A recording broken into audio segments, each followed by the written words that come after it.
C'est un plaisir d'enfin vous retrouver pour cette série que j'ai annoncée il y a 2 semaines. Je m'excuse d'ailleurs pour le manque de vidéos la semaine dernière, mais mon PC est en réparation, alors je dois utiliser un PC de remplacement sur lequel je n'ai pas mes logiciels. On va pouvoir commencer cette nouvelle série qui vous présentera l'ordre chronologique des histoires de vos héros favoris, Marvel ou DC, voire même un petit peu d'indépendant, pourquoi pas.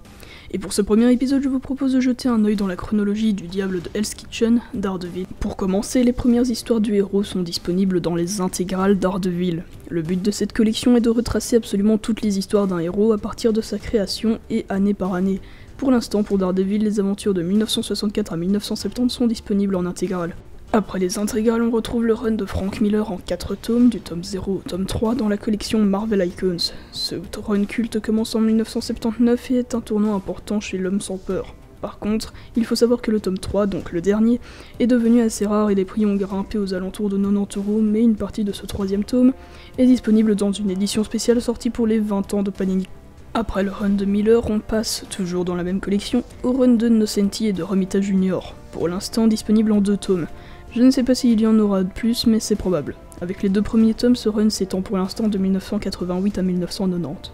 On passe directement au 2001 avec la petite histoire Daredevil Yellow, disponible dans un tome Marvel Icons dans lequel vous retrouverez Daredevil Yellow, Hulk Grey et Spider-Man Blue.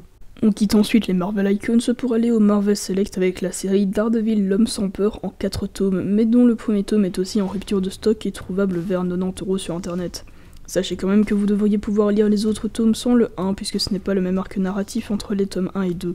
Ces tomes s'étendent de 2001 à 2005. Vous avez ensuite le one-shot Daredevil Redemption disponible en 100% Marvel, la collection habituelle des séries des personnages que Panini considère comme secondaires, même si les histoires de ces personnages sont souvent meilleures que celles des grands héros dans la collection Marvel Now. Pour revenir au tome, Daredevil Redemption se passe en 2005. Après Redemption, vous avez à nouveau un one-shot de la collection 100% Marvel, Daredevil vs Punisher, dans lequel, vous vous en doutez, les 2 héros vont s'affronter à cause de leurs méthodes drastiquement différentes. Ce tome se déroule en 2005 et est de plus en plus dur à trouver aussi. Il est actuellement disponible aux alentours de 30€ au lieu des 14€ d'origine.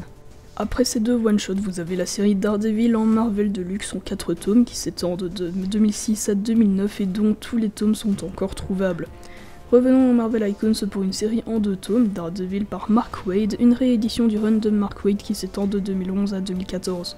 Ensuite on retourne au 100% Marvel pour 2 one-shots se passant en parallèle du run de Mark Waid, Ends of Days en 2012 et Dark Knights en 2013. Et enfin toutes les séries à partir de maintenant sont, amen, encore en stock en 100% Marvel et donc il n'a pas encore fallu les rééditer.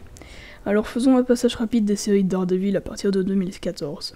Vous avez la série Daredevil en 4 tomes qui occupe les années de 2014 et 2015. Ensuite il y a All New Daredevil en 5 tomes qui s'étend de fin 2015 à fin 2017, avec en parallèle un crossover entre Daredevil et le Punisher.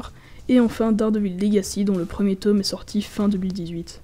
Petite pause rapide dans la vidéo pour vous informer que Panini m'a confirmé qu'il y aurait 2 autres tomes à Marvel Legacy, qui sera donc une série en 3 tomes. Voilà, je vous laisse avec la vidéo. C'est enfin fini et je dois dire que j'aime bien travailler sur ce nouveau concept, n'hésitez pas à me dire de quel héros vous voulez que je parle la prochaine fois. En attendant, abonnez-vous, likez et lâchez un commentaire, n'oubliez pas, lisez des comics, bye.